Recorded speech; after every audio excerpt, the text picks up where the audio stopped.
Bien, para hoy tenemos un tema muy interesante. Yo no sé cuántos de ustedes estaban al tanto de este tema, sí, porque no es muy común y entonces si no estaban al tanto del mismo, es mejor, ¿no? Pero si ya tienen alguna idea preconcebida del tema, puede ser un poquito difícil, ¿no? Que tiene que ver con el rol de Israel en los planes de Dios, que se desprende de Romanos capítulo 11. Habíamos visto con anterioridad el capítulo 9 y 10 y permítanme hacer un pequeño resumen para puntualizar ciertos conceptos, ¿no? Habíamos visto en su momento, habíamos visto que el capítulo 9, que muchos dicen se refiere a la predestinación, que es un tema muy importante dentro del cristianismo, pero que personalmente considero que Romanos capítulo 9 no tiene que ver con el tema de la predestinación directamente. Diferidamente sí, hay varios pasajes ahí que pueden ser discutibles. Pero realmente el capítulo 9 tiene que ver con el tema de la elección, ¿no? Y esto, aunque para nosotros no es un problema grande, porque después de 2000 años los problemas cambian, para la iglesia primitiva sí, porque el cristianismo o el evangelio, dijo el apóstol Pablo, es poder de Dios para salvación al judío primeramente, ok, también al griego, pero al judío primeramente. Entonces Jesucristo viene como Mesías y como Salvador en principio de un pueblo, de Israel, ¿no? Un pueblo que Dios eligió. Entonces surge la pregunta, ¿por qué Dios tiene esa posibilidad de elegir a un pueblo? O sea, ¿por qué Dios decide elegir a Abraham, elegir a Isaac, elegir a Jacob, elegir a su descendencia después como su pueblo y dejando por fuera a las otras naciones? Ese es el tema del capítulo 9. Es decir, que Dios tiene este poder de elegir a este pueblo en vez de otro pueblo. ¿Ok? Entonces, no está hablando tanto de la predestinación como tal, que ya sería un tema individual. La predestinación tiene que ver con Dios decidió quién va a ser salvo y quién va a ser condenado desde antes de la fundación del mundo. O sea, ese es el tema. Pero en este caso, en el capítulo 9, si uno lo lee cuidadosamente, creo yo, no está hablando de eso, sino está hablando de, ¿cómo se llama este? De Dios que elige a un pueblo y no a otro pueblo, ¿no? Y en ese sentido, por ejemplo, nuestro hermano Fernando, que es director de esta escuela bíblica para siervos, me eligió a mí para dar esta clase en vez de a otro, ¿no? Entonces, la pregunta es, pues, ¿por qué? ¿No? Bueno, tal vez yo era el único disponible, no sé, ¿verdad? El único disponible, qué sé yo, pero puede haber muchas razones, pero pudo haber elegido. Y para eso es director, ¿no? De la escuela, para elegir y después de la clase él puede determinar, ya no lo quiero o decirme que sí. Entonces, él tiene esa posibilidad como director de la escuela, ¿sí? No, me explico. Entonces, Dios tiene esa misma posibilidad y es lo que el apóstol viene explicando en ese capítulo. Luego, en el capítulo 10, finales del 9, ¿no? Y 10, ¿por qué los capítulos están mal divididos? Final del 9, entonces dice el apóstol, explica algo que es importantísimo. ¿Por qué Israel, que era el pueblo elegido, el pueblo que Dios escogió, ¿no? Para recibir su evangelio, ¿por qué Israel no pudo encontrar la verdad en el evangelio? Y los gentiles que no eran el pueblo de Dios, que tampoco estaban buscando absolutamente nada, que no iban buscando esa ley de justicia, pero Israel sí tenía la escritura, tenía la ley de justicia y la estaba buscando y sin embargo no la encontró. ¿Dónde estuvo el problema? Bueno, el problema estuvo en lo que nosotros hemos estado analizando desde hace mucho tiempo, la situación de carne versus espíritu. Carne quiere decir buscar mi propio esfuerzo y espíritu quiere decir dejar que Dios obre. O sea, dejarle el trabajo a Dios, o sea, que Dios obre y recibir la gracia como gracia, ¿no? Entonces, mi propio esfuerzo siempre va a ser la carne. Y habíamos hablado de eso, hermano. Álvaro tiene su micrófono prendido, yo no se lo puedo apagar. Ok. Em, mi propio esfuerzo sería como la carne, ¿no? Y por eso decíamos en su momento que esa cuestión de acumular títulos teológicos, eso es carne. Esa situación de demostrar que yo soy el que conozco, el que sé, el que me las puedo todas, eso es carne, ¿no? Y que la mayoría de los problemas en las iglesias son debido a ese problemita, el problemita de la carne. Cuando estamos nosotros pensando en el espíritu, eh, ¿quién va a hacer el trabajo? Pues el que lo haga mejor, yo no tengo ningún problema, ¿sí? Me encantaba un hermano que siempre pasaba a dirigir cánticos y él es muy desafinado, ¿no? Muy desafinado él. Me pasaba a dirigir cánticos, ¿no? Y entonces, cuando se perdía en la melodía de la canción, siempre decía, bueno, ustedes tienen la culpa porque me ponen a mí aquí, ¿no? Y yo canto porque si yo no canto, entonces son las piedras las que van a cantar. Entonces, pero si a ustedes no les parece, pues pongan a otro, ¿no? Y en la iglesia siempre lo ponía porque era agradable verlo, era agradable ver su humildad, ¿no? Así a la hora del servicio. Entonces yo siempre he pensado eso, o sea, si a mí me piden que haga algo, pues lo debo hacer. Y en el momento en que digan, no, muchas gracias, hermano, hay alguien que lo hace mejor, pues gloria a Dios, o sea, alguien que lo hace mejor. Eso es bueno.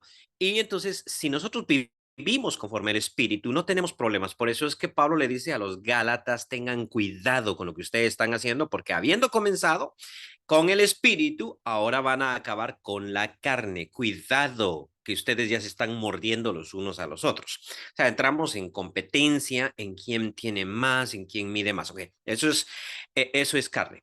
Entonces, la ley, ahora sí vamos, la ley del Antiguo Testamento, que es una ley santa, pura, Pablo lo dice en Romanos 7, el problema que tiene esa ley es que yo soy carnal, entonces conmigo choca. Ahorita me estoy tomando un tecito acá. Aquí en Colombia le dicen aromáticas, sin azúcar.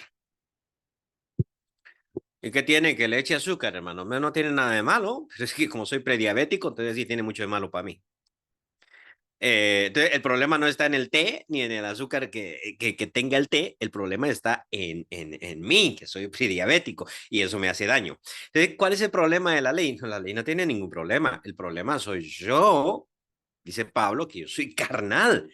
Y como soy carnal, entonces la ley me crea competitividad. Y llega un momentito en que entonces yo hago a un lado la justicia de Dios y pongo la mía propia.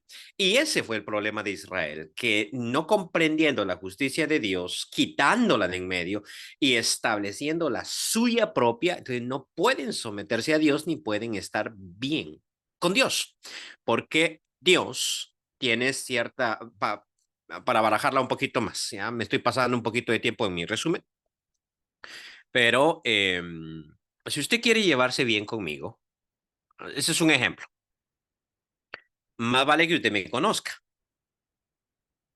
porque si usted no me conoce, no va a poder relacionarse bien conmigo.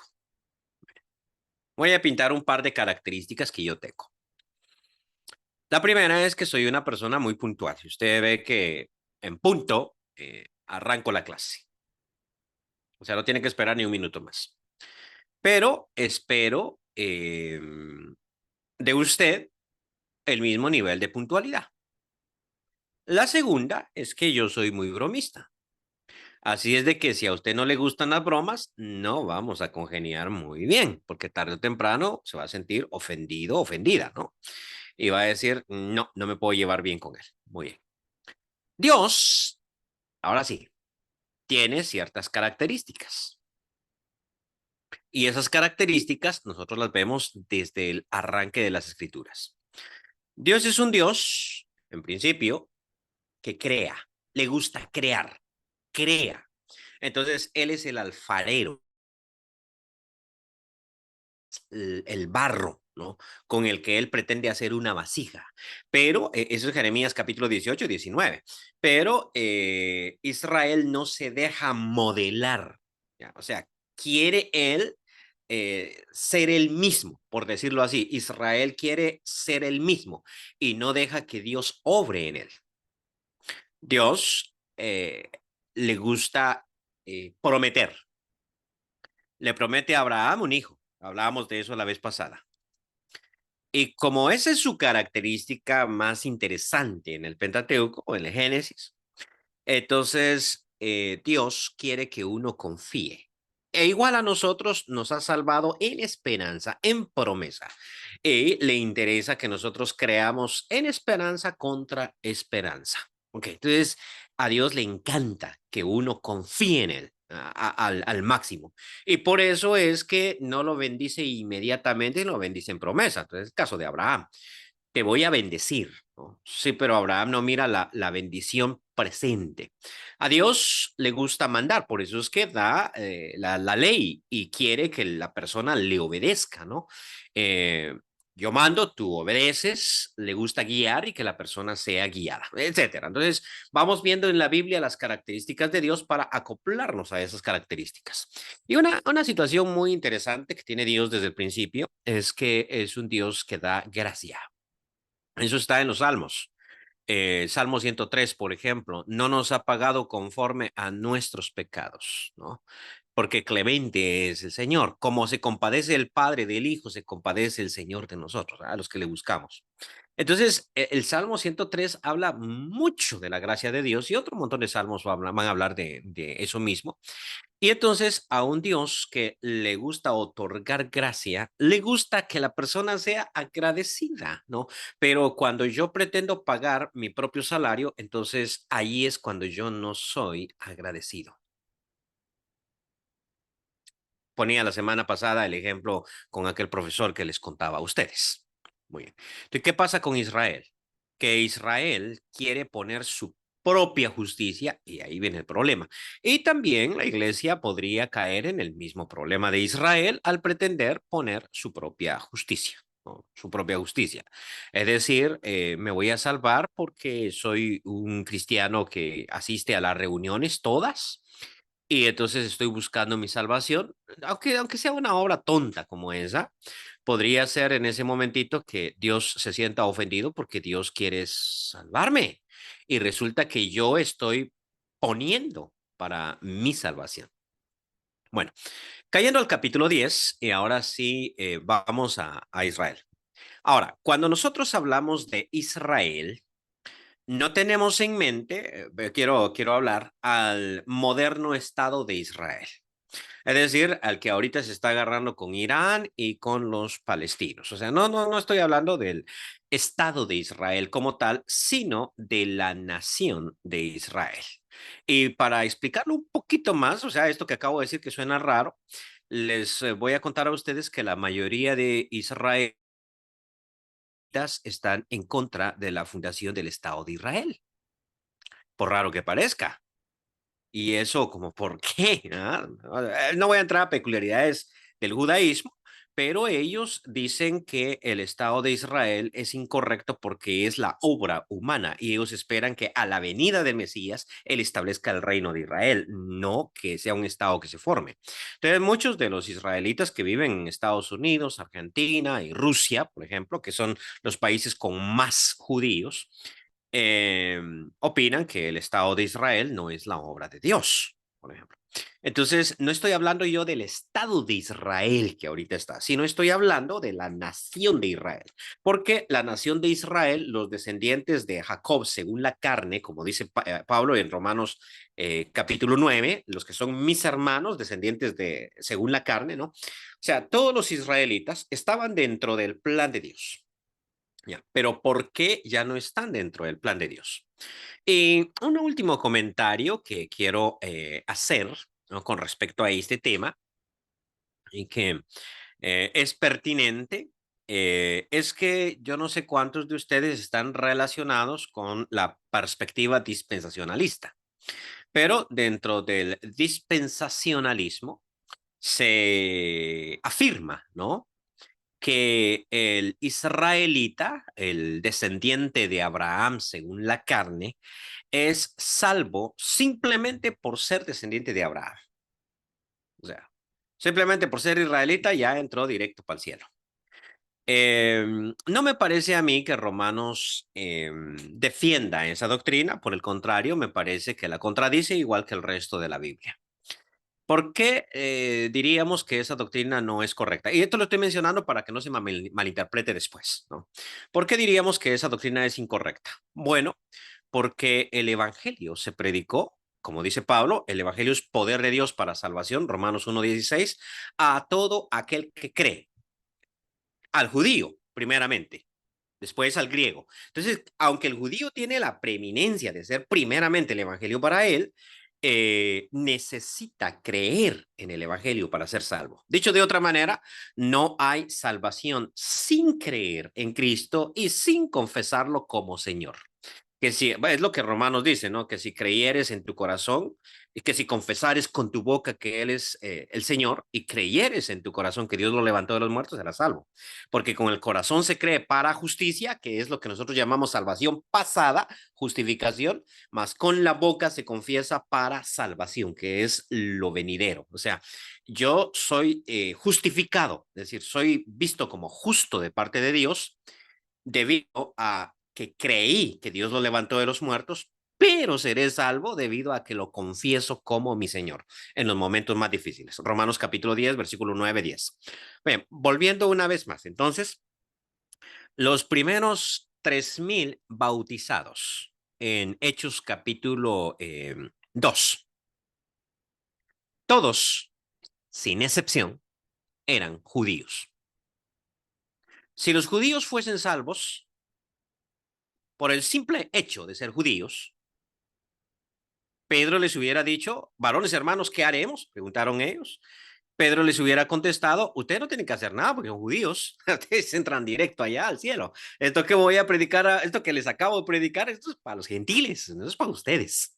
Me explico cómo suena de ridícula esa posición teológica. Entonces, claro que el judío es amado por Dios, por ser descendiente de Abraham. Y por eso Dios envió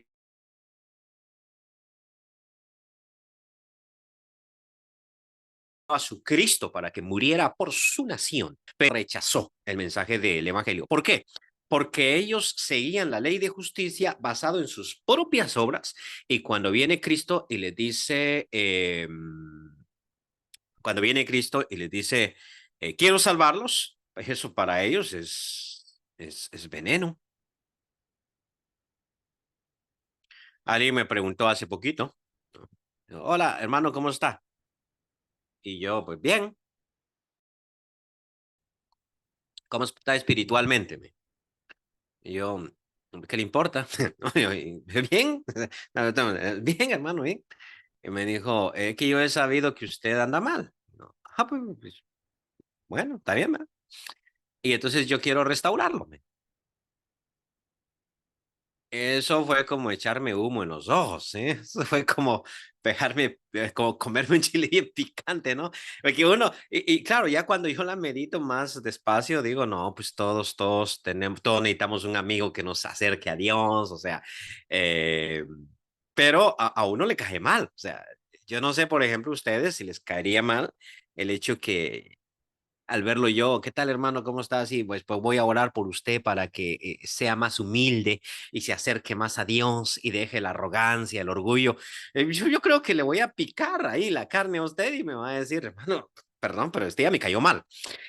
Y pues así sentí, ¿no? Y realmente es difícil, ¿no? Yo entiendo al pueblo de Israel. Cuando ellos siguen la ley basados en su carnalidad, es decir, la voy a cumplir para ganarme el favor de Dios, el hecho de que se les predique un mensaje de arrepiéntete, ¿yo de qué me voy a arrepentir?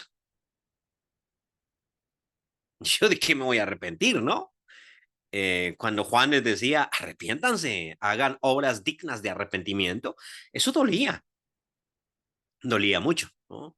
Porque ellos se consideraban buenos. Bueno, ahora sí paso al capítulo en cuestión, el que tenemos acá. Si me permiten, voy a poner aquí el texto de la Biblia de Reina Valera, siempre. Sí, sigo Reina Valera, que es la traducción más común, ¿no? Bueno, en la clase pasada les hablaba de las diferentes traducciones en determinado momento, y Reina Valera es una buena traducción. Sí. Dice, digo pues, Pablo, arranca diciendo en el 11, ¿ha desechado Dios a su pueblo, Israel? Y él va a decir, en ninguna manera. ¿Por qué no lo ha desechado? Bueno, el argumento que presenta Pablo es que yo también soy israelita. Si Dios hubiera desechado a su pueblo, me hubiera desechado a mí. Pero ya ven, a mí no me ha desechado, entonces no ha desechado a su pueblo. Yo también soy israelita, de la descendencia de Abraham, de la tribu de Benjamín. Pero Pablo necesitó creer en Cristo. ¿Ve? Entonces, cuando él dice Dios no ha desechado, está hablando de aquellos judíos que, además de ser judíos, creen en Jesucristo. Esto lo establece en Gálatas y lo establece los anteriores. No ha desechado Dios a su pueblo, dice el versículo 2, al cual desde antes conoció. ¿O no sabéis qué dice la escritura? Esto sería como una pregunta. ¿O no sabéis qué dice la escritura? ¿Cómo invoca a Dios contra Israel diciendo, Señor, a tus Perdón, me confundí en la lectura. ¿O no sabéis qué dice de Elías la escritura? ¿Cómo invoca a Dios contra Israel diciendo, Señor, a tus profetas han dado muerte y tus altares han derribado y solo yo he quedado y procuran matarme? Recuerda que Elías dijo eso y Dios le dijo, pero ¿qué le dice la divina respuesta? Me he reservado 7,000 hombres que no han doblado la rodilla delante de Baal. Bien, así también, aún en este tiempo, ha quedado un remanente escogido por gracia. Entonces, ¿qué significa esto? Que Pablo dice, Dios no ha desechado a su pueblo y prueba de eso, o sea, es que existen muchos judíos que creen en Cristo. Los apóstoles, los 3,000, los 5,000, o sea, está toda esa gente que ahora son minoría en la iglesia porque la iglesia ha crecido mucho dentro de los gentiles, pero realmente están esos judíos que creen en Cristo. Entonces, eso es una muestra de que Dios no desechó a su pueblo, simplemente una parte del pueblo o una gran parte del pueblo fue endurecida, pero no la totalidad. Dios no desechó a su pueblo.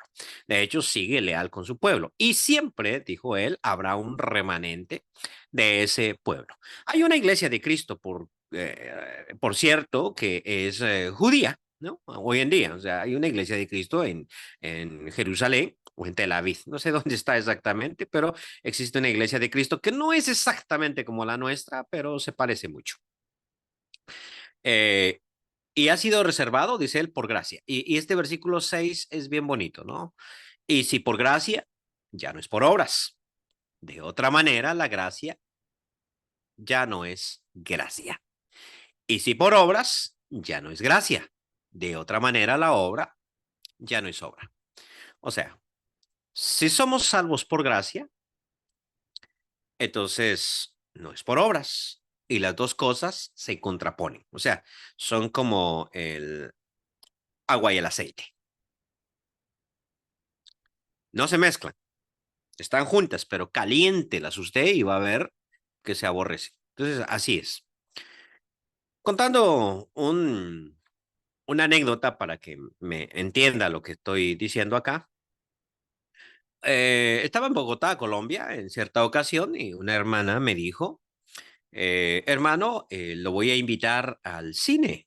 Así de que lleguese a la casa, no recuerdo el día, ¿verdad? Pero lleguese a la casa, me dijo, X día, ¿no? Lléguese por ahí a las 8:30. Ah, listo, llegué a las 8:30.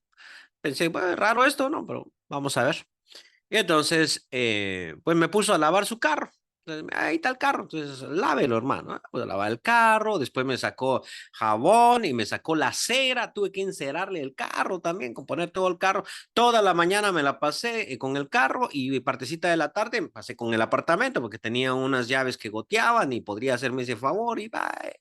Me puso a trabajar todo el día, ¿no? Y entonces ya como a las 3 de la tarde, entonces me dijo, bueno, ahora sí vamos al cine. Hoy sí se ganó su invitación. Es que qué tonto esto, ¿no? Porque, o sea, me gané mi invitación. No, no, no me están invitando, o sea, eso ya no es gracia, eso ya es salario, o sea, eso ya no es invitación, me gané mi invitación. O como las iglesias evangélicas que dicen sugerida, ofrenda sugerida. O sea, cuando hay un concierto de música, ¿no? Entonces dicen, la ofrenda sugerida es de 100 pesos, ¿no? O sea que es sugerida, o sea, es ofrenda. Sí, o sea que si yo quiero la doy o no la doy. No, mijito, si no la da no te dejan entrar. Entonces, ¿por qué no le ponen a eso entrada vale 100 pesos? No diga usted que es una ofrenda, porque esos son conceptos que no van. O como una iglesia de Cristo en X lugar, que no quiero mencionar, que me dice, nosotros recogemos el diezmo. Usted recoge el diezmo, ¿sí? El diezmo voluntario. Pues estás mal. El diezmo es ley. O sea, si recogen el diezmo, recojan el diezmo, pero que sea por ley, ¿no? Porque el diezmo es ley. Ahora, si es voluntario, entonces eso ya no es diezmo. Que si es voluntario, o sea, vamos a recoger el diezmo, pero si usted quiere de el 9%, eso no es, son conceptos que no van. ¿Ya? Entonces, fíjate que es por gracia, pero tienes que hacer. Entonces, por eso Pablo dice, se reservó Dios un remanente por gracia. Si es por gracia, ya no es por obras. Si no la gracia, ya no es gracia. Y si es por obras, ya no es por gracia. Porque si no la obra, ya no es obra. Espérame. Pero a mí me han predicado muchas veces que Dios da gracia, pero solo un poquito porque otro poquito es obra. Y hay que revisar ese sentido, ¿no? Escuché a un predicador decir que Dios vino para construir una escalera al cielo, pero le faltaron 5 peldaños, o sea, la construyó del cielo para abajo, entonces no quedó completa, entonces a mí me toca construir los peldaños para agarrar la escalera. Y son conceptos un poquito extraños, ¿no? Pero para Pablo esto es irreconciliable, o sea, si es por gracia, ya no es por obras. De otra manera, la gracia, pues ya no es gracia. Sigue diciendo, versículo 7. ¿Qué pues? Lo que buscaba Israel no lo alcanzó. Perdón, aquí sí, no lo alcanzó, no lo ha alcanzado, sí, pero los escogidos sí lo han alcanzado y los demás fueron endurecidos. Como está escrito, Dios les dio un espíritu de estupor, ojos con que no vean y oídos con que no oigan hasta el día de hoy. O sea, él está diciendo, ¿qué sucedió? O sea, ¿qué estamos diciendo? Lo que buscaba Israel no lo ha alcanzado. Los escogidos, o sea, ese remanente por gracia, sí lo han alcanzado de judíos. Pero los demás judíos fueron endurecidos. Entonces, ¿Dios rechazó a su pueblo? No. Fue una parte del pueblo que fue endurecida, pero no la totalidad. Una parte sí, otra parte no. Lo mismo que los gentiles. No son salvos todos los gentiles. Versículo 11. Digo pues, han tropezado los de Israel para que cayesen en ninguna manera. Entonces, ¿qué significa esto? Que uno podría llegar a pensar algo que Pablo quiere dejar por fuera. Cuando la Biblia dice que Dios endurece el corazón, eh, dos cositas aquí, dos cositas. Primero, endurecer el corazón no se refiere a las emociones o los sentimientos, sino se refiere a la razón. Ya. En la antigüedad, y este es un problema de interpretación que tiene la mayoría, que interpreta las cosas como si fueran escritas para hoy. Y uno tiene que pensar siempre, esto no fue escrito para la gente de hoy, sino fue escrito para la gente de hace 2000 años. Y uno se equivoca constantemente. Vaya, ustedes tienen la palabra Nacatamal en Nicaragua. Eh, ¿Sí? Ok. La vez pasada aquí en la iglesia, para recaudar fondos, no sé qué, me llamaron las hermanas, ¿no? Y me dijeron que si quería pasteles, porque habían hecho pasteles para para vender. Y yo, pues, sí, sí, sí. ¿Cuántos quiere? Y yo, con uno. No me dice, ¿por qué no compra dos? No, yo solo quiero uno. ¿Quién quiere dos pasteles? Uno. ¿Y a cuánto? Bueno, a 10,000 pesos. Aquí está devaluado, ¿no? O sea, 10,000 pesos es nada. Ah, listo. Ah, está bueno. Listo. Y cuando llego, me salen con un tamal. Y yo, esto es, sí, estos son los pasteles. Aquí le llamamos pasteles. Bueno, siendo así, hubiera pedido 5 o 6, ¿no? Se va a recalentar en el horno, o sea. Entonces, ese problemita que a mí me pasa en Colombia mucho, porque me dicen cosas y yo, por ejemplo, hoy andábamos con los hermanos, ¿ya? Andamos con los hermanos allá en el mercado a las 6 de la mañana, andábamos ahí. Y entonces vi algo que nunca había visto en ningún otro mercado, un montón de ojos de res. O sea, estaban vendiendo ahí solo ojos de res, solo ojos. Entonces le digo al hermano, oye, ¿y eso qué? O sea, son ojos. Sí, me dice, es que eso es lo que comemos aquí nosotros en un caldito, o sea, hacemos un caldo. Ah, ok, le digo, un caldo, sí. ¿Y por qué no compramos? No me dice, porque lo que nosotros vamos a hacer hoy es una sopa. Ok. Pero en mi mente ahí, espérate, ¿cuál es la diferencia?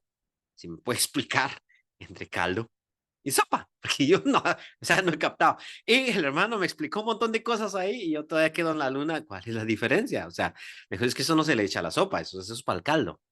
Bueno, mañana le voy a pedir una clase intensiva de cocina, ¿no? Para que me diga, esto que te estás comiendo es una. Entonces yo, pues hoy comimos ahí, pero para mí que lo que habíamos comido, yo le llamo sopa o le llamo caldo de res, la misma cosa, ¿no? Pero dicen ellos que no, no es lo mismo. Entonces, ven ustedes cómo uno se pierde. Entonces, la Biblia dice que Dios endureció el corazón de Faraón. Pero lo que Dios hizo no fue endurecer sus emociones, sus sentimientos, sino endurecerle la cabeza para que no pensara bien, porque los antiguos creían que uno pensaba con el corazón. Entonces, cuando dice que alguien fue endurecido, quiere decir que fue embrutecido. ¿Ya? O sea, el judío fue embrutecido, ¿sí me entiende? Porque tienen la ley, leen la ley, el fin de la ley es Cristo y la ley debería de llevarlos a Cristo. Y de hecho, cuando yo leo el Antiguo Testamento de la ley, yo no miro a un Dios legalista, sino miro a un Dios de gracia. O sea, dentro de los 10 mandamientos está, no te harás imagen. Israel se hace un becerro de oro y todavía Dios los perdona y sigamos pues. O sea, démosle. Entonces, no sé si merecían que lo mataran. Pues sí, Dios quería hacerlo. Pero, entonces cuando dice que Dios endurece, el primer comentario, no quiere decir que endurece sus emociones, que como que Faraón quiere dejar salir a Israel y Dios le dice, no lo vas a dejar salir y yo te cambio esa manera de pensar. No, Faraón no quiere dejar salir a Israel. Dios no tiene nada que ver con esa decisión. Faraón no quiere, punto. Porque ¿quién quiere echar al pueblo que me está sirviendo? Son mis esclavos, o sea, ¿quién es tan tonto como para dejar como matar a la gallina de los huevos de oro? O sea, entonces Faraón no quiere. Lo que pasa es que después de las primeras dos plagas, si Faraón es inteligente, debe dejar salir al pueblo. Sus consejeros le dicen, esto es dedo de Dios, déjalo salir. Y todo Egipto le está diciendo, déjalo salir. Pero Faraón se vuelve bruto y entonces lleva a cabo el propósito que él tenía. O sea, él desde el principio no quiere dejar salir al pueblo. Entonces él se embrutece, lo mismo que Hitler en la batalla de Stalingrado, lo mismo que Hitler en la batalla de Kursk, lo mismo que estos grandes generales que cuando él les mete algo, no hay poder que los saque de esa idea, entonces se embrutecen. Entonces se vuelve tonto. Y Dios lo vuelve tonto porque Dios quiere castigar a Egipto por lo que se ha aprovechado de Israel. Y para castigar al pueblo de Egipto necesita que su gobernante sea tonto. Sí, sí me explico. O sea, podría ser yo toda una interpretación de por qué Maduro ha destruido, o sea, por qué Maduro es tan bruto y ha destruido Venezuela, ¿no? Entonces uno dice, ¿qué está pasando aquí? Pero no estamos con los venezolanos. Ok, entonces Dios quiere castigar a Egipto y hace que su gobernante sea tonto. Por eso dice la Biblia que debemos orar más adelante en Romanos por nuestros gobernantes a fin de que vivamos quieta y reposadamente. O sea, Dios dice, quiero bendecir a Guatemala y entonces, pues, ilumina la mente del que gobierna y empieza a gobernar en pro de su pueblo. Ok, después hablamos de eso. Muy bien, entonces, eso por una parte. La segunda es que Dios endurece, pero no es a capricho. ¿Sí? Dios no es un ser caprichoso, que hace porque le da la gana, porque puede, porque le da la gana y porque no tiene miedo. O sea, Dios no es así, sino que en términos general, Dios reacciona a la conducta del ser humano.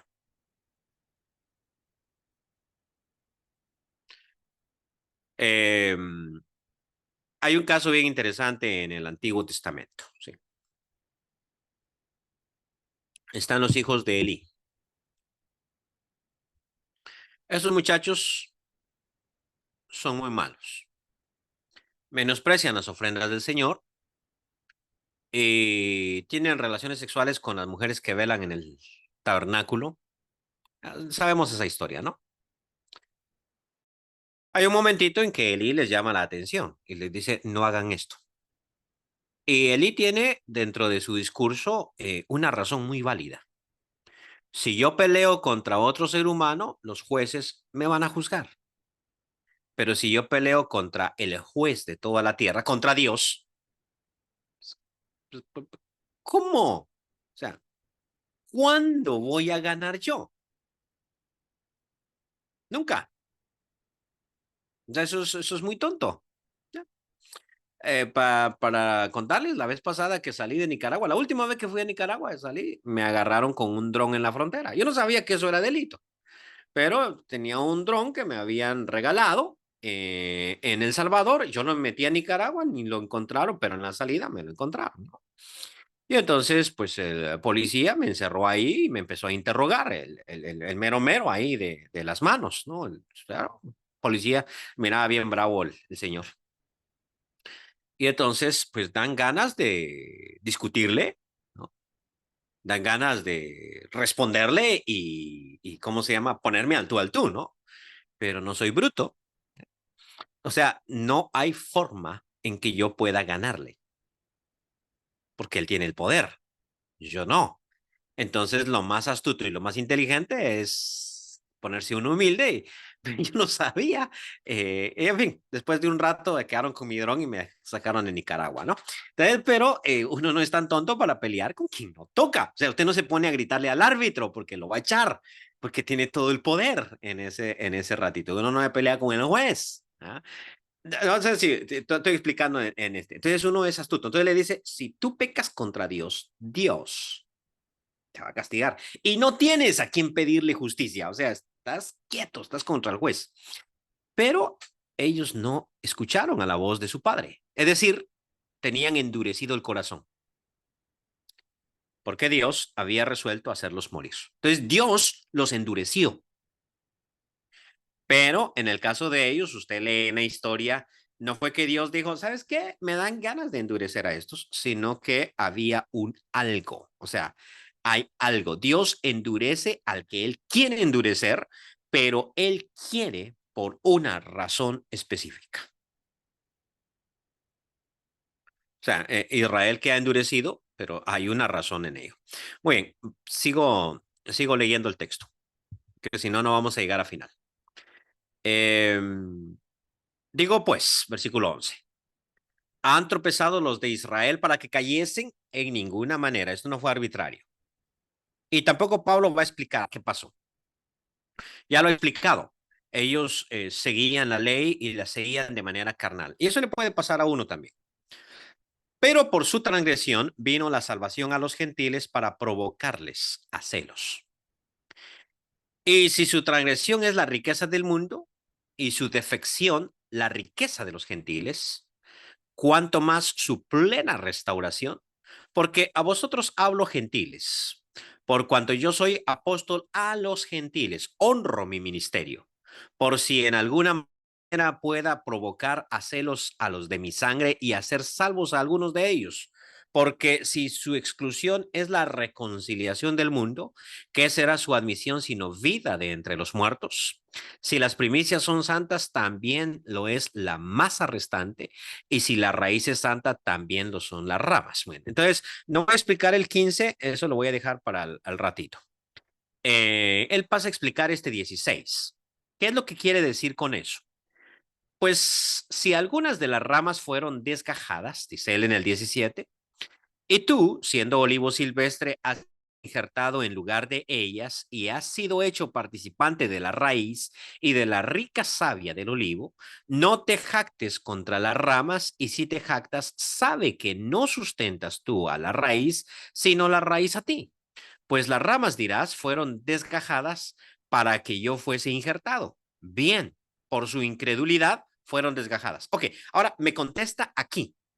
¿Cuál fue la razón por la cual esa parte fue endurecida y esa parte fue desgajada? Por su incredulidad. Pero tú, por la fe, estás en pie. No te ensoberbezcas, sino teme. Ahora, esta parte es importantísima. No te ensoberbezcas, sino teme. Porque si Dios no perdonó a las ramas naturales, a ti tampoco te perdonará. Mira pues la bondad y la severidad de Dios. Siempre he dicho que Dios es amor, sí, pero también es fuego consumidor. O sea, el evangelio es completo.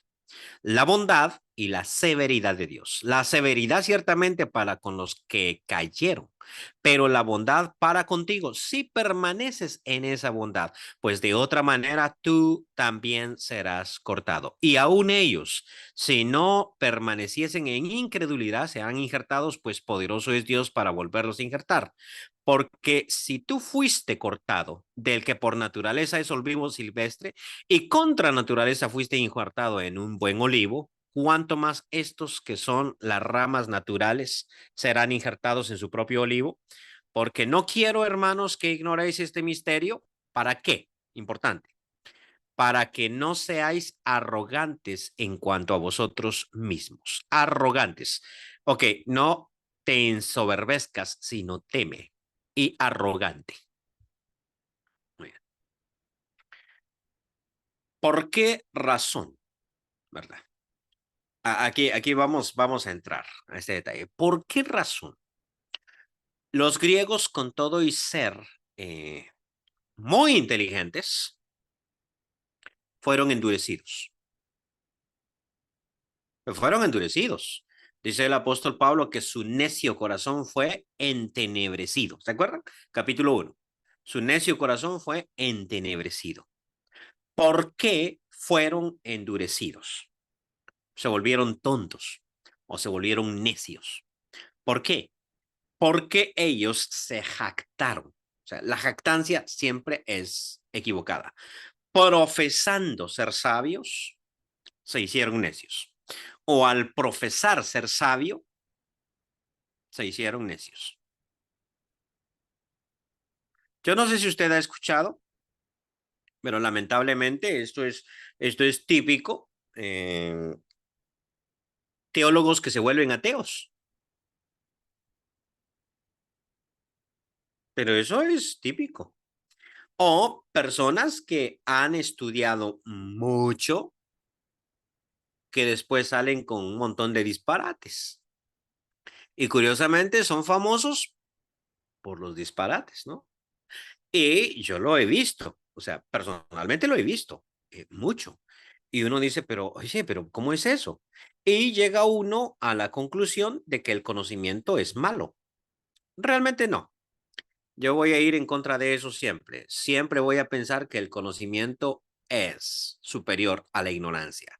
Decía Agustín de Hipona, cuando a mí me preguntan qué ha hecho el conocimiento por la humanidad, yo les pregunto, ¿y la ignorancia qué ha hecho?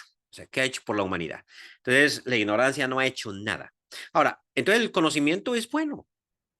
Saber, entender, conocer, estudiar. O sea, lo que ustedes hacen en esa escuela es bueno. Y si después de graduarse de acá entran a otra, porque hay muchas en línea y son gratuitas dentro de la iglesia, pues excelente, vamos, conozcamos, sepamos. O sea, siempre el conocimiento es bueno e importante. Pero cuidado, cuidado con qué, cuidado con esa palabrita mágica, la carne, que hace que yo me ensoberbezca, eso soberbio, que hace que yo me jacte, ¿ya? Que hace que yo profese ser sabio, porque esa palabrita mágica te enorgulleces, es lo que acaba con la persona. Profesando ser sabio, se hicieron necios. E Israel hizo lo mismo, se jactó de su posición privilegiada y por eso cuando Pablo concluye que la salvación es por gracia, Romanos capítulo 3, ¿no? Versículos del 21 hasta el 31, cuando ahí empieza a explicar que es por gracia, gratuitamente, entonces luego hace la pregunta retórica y no recuerdo en cuál de sus versículos es, ¿dónde pues está la jactancia? Dice él, queda excluida. De donde si hay jactancia, hay problemas. Eh, si en determinado momento, o sea, lo que es, perdón, voy a decir lo que es. Yo puedo leer griego bien. Ok, lo voy a decir ahorita, no, no tiendo a decirlo, pero lo voy a decir ahorita. Eh, lo puedo leer bien. Pero si en determinado momento yo me creo superior a usted por saber eso, eh, su caída está próxima. O sea, eso pasa porque el conocimiento, dijo el apóstol, envanece. Y donde hay vanidad, hay caída. O sea, entre más me envanezco, más me aparto de Dios. Y ese es el problema. O sea, el conocimiento no es malo. Lo malo es no saber dimensionar el conocimiento. Y lo que es peor es que Dios no va a permitir que Selvin se pierda, porque Dios ama mucho a Selvin. ¿Sí? Dios amaba mucho a Pablo, ¿se acuerda? Y a Pablo, pues tuvo unas revelaciones que, mis respetos, ¿no? Fue arrebatado hasta el tercer cielo. Él sí, porque Cash Luna dice que ya fue 4 veces, ¿no? Pero Pablo sí fue hasta el tercer cielo, ¿cierto? Y Pablo dice que allá escuchó cosas inefables que no le has dado al hombre pensar, ¿no? Y cuando ya regresó, el conocimiento, ¿qué? Envanece. Y el que envanece, cae. Y Dios no quería que Pablo cayera. Y no quería que se envaneciera, pero el conocimiento lo iba a envanecer. Entonces le mandó un aguijón en la carne para tenerlo quieto. ¿Sí? Entonces, ¿no quiere usted aguijón en la carne? No, entonces, no se ensoberbezca, porque al iniciar esa situación de la jactancia, la caída está próxima. Y si eres amado de Dios, esa es la idea, si usted es amado de Dios, Dios va a buscar la manera de humillarlo, de bajársela, de mantenerlo en un nivel de bajo, ¿no? Y eso pasó con Pablo, ¿no? A ver, 3 veces le pidió al Señor, ya me estoy pasando de epístola, está en Corintios, 3 veces le pedí al Señor y las 3 veces me dijo, bástate mi gracia, porque mi poder se perfecciona en la debilidad. O sea, cuando tú eres débil, allí es que mi poder se perfecciona. Cuando usted confiesa, yo no puedo, es que Dios se manifiesta, Dios se perfecciona en usted. Y eso que era insalvable para usted, de pronto Dios lo hace Qué interesante, ¿no? Ese concepto. O sea, eso es muy interesante. Pero cuidado con ensoberbecerse o con jactarse. Hay personas que tienen mucho talento en la iglesia, mucho talento. Envidiable realmente, pero lamentablemente mucho nosotros nos jactamos. Y eso es inicio de caída, ¿no? Así que mucho cuidado con eso. Bien, ahora. Entonces, ¿qué le está diciendo? Mira, tú eres un gentil, o sea, vamos de Selvin, ¿sí? Selvin era parte de un pueblito que se llama Guatemala que ni raíces tiene, ¿no? Porque las personas indígenas de Guatemala tienen raíces milenarias, pero yo soy mestizo, entonces yo ni raíces tengo, o sea, no sé de dónde soy. Si me hacen un examen de ADN, la mitad es de Guatemala, la otra mitad saber de dónde. Entonces, no tengo raíces. Ok, listo. Era, dice Pablo, parte de un olivo silvestre. Y generalmente, pues los que saben de agricultura saben que uno poda al olivo silvestre y le pone ramitas de olivo fino para que la fruta sea fina, ¿no? Eso es lo que uno hace.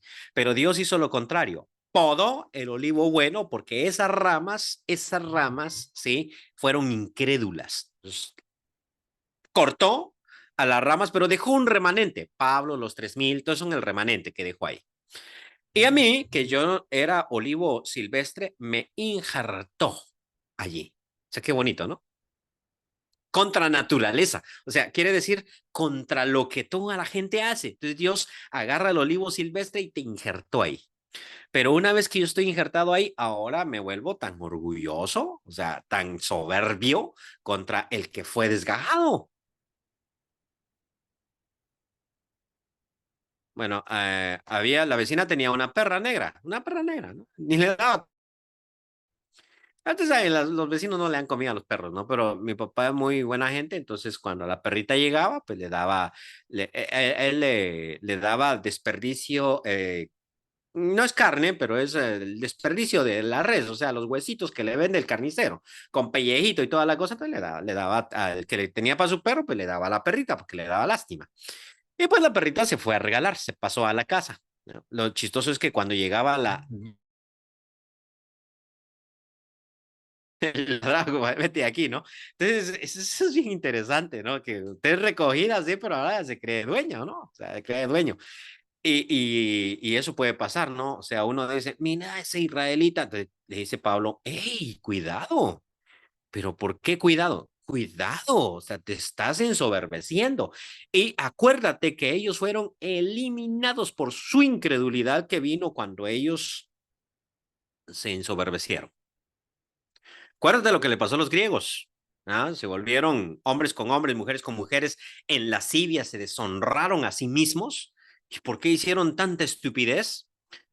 Porque se jactaron, se ensoberbecieron, se creyeron amos del mundo. Vaya a ver usted la moral, la ética, la moral en los países avanzados. Y usted dice, ¿y esta gente qué le pasa? Se jactaron. Cuidado con esa palabrita. Se jactaron. Mira lo que le pasó. Entonces, teme, o sea, no te ensoberbezcas, sino teme, porque si Dios desgajó a las que eran por naturaleza olivo, ¿no?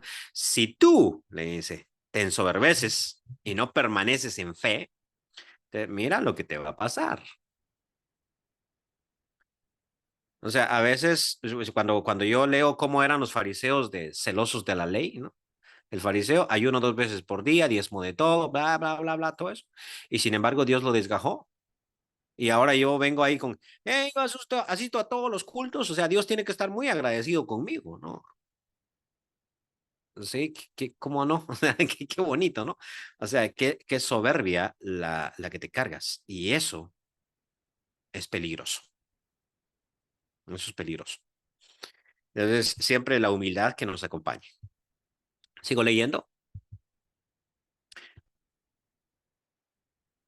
Versículo 25. Pero no quiero, hermanos, que ignoréis este misterio para que no seáis arrogantes en cuanto a vosotros mismos, que ha acontecido a Israel endurecimiento en parte, porque hay una parte que no está endurecida, ¿sí? En parte, dice él, le ha acontecido, hasta que haya entrado la plenitud de los gentiles. Y luego todo Israel será salvo. como está escrito, vendrá de Sión el libertador que apartará de Jacob la iniquidad, y este será mi pacto con ellos cuando yo quite sus pecados. Muy bien. Aquí nosotros estamos ante una figura literaria que se llama sinécdoque, y es tomar una parte por el todo y todo por una parte. Por ejemplo, dice aquí, hasta que haya entrado la plenitud de los gentiles. ¿Qué es plenitud? Plenitud es todo. Pero obviamente no todos los gentiles van a ser salvos, porque esto no es universalismo. Entonces, plenitud aquí es una sinécdoque, que está diciendo hasta que hayan entrado todos los gentiles. ¿Cuáles gentiles? Pues todos los que tienen que entrar. No todos los gentiles en término general, sino los gentiles que tienen que ser salvos. Entonces, todo Israel, una vez más, este todo es una sinécdoque, será salvo, es decir, todo el Israel que debe ser salvo. Algunos han visto aquí, no es necesaria esta interpretación, con esta luego todo Israel será salvo, se puede interpretar de dos maneras y lamentablemente yo no sé cómo interpretarlo.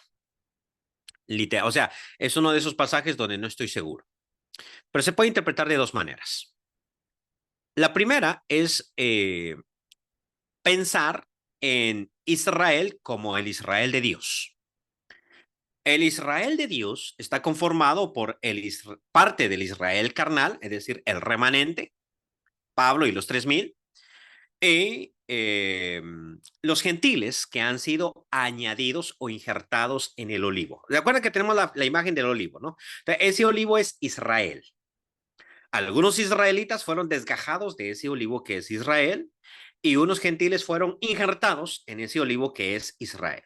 Entonces, cuando dice, cuando haya entrado la plenitud de los gentiles que van a ser injertados, todo Israel, es decir, los gentiles injertados y los israelitas que nunca fueron desgajados serán salvos.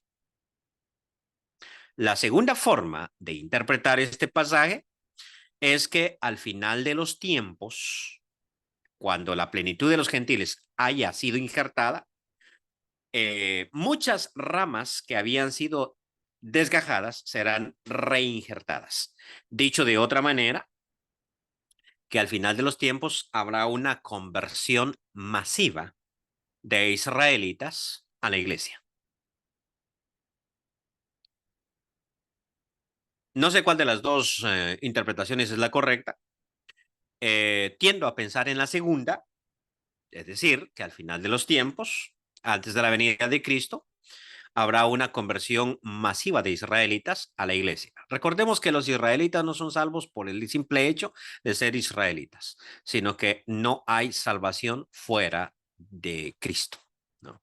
Nunca serán salvos por el que haga estas cosas, vivirá por ellas, sino siempre se será salvo por creer en Jesucristo y entregar su vida a Él. Bien, entonces todo por hoy. Que el Señor los bendiga. Pasen muy buena semana.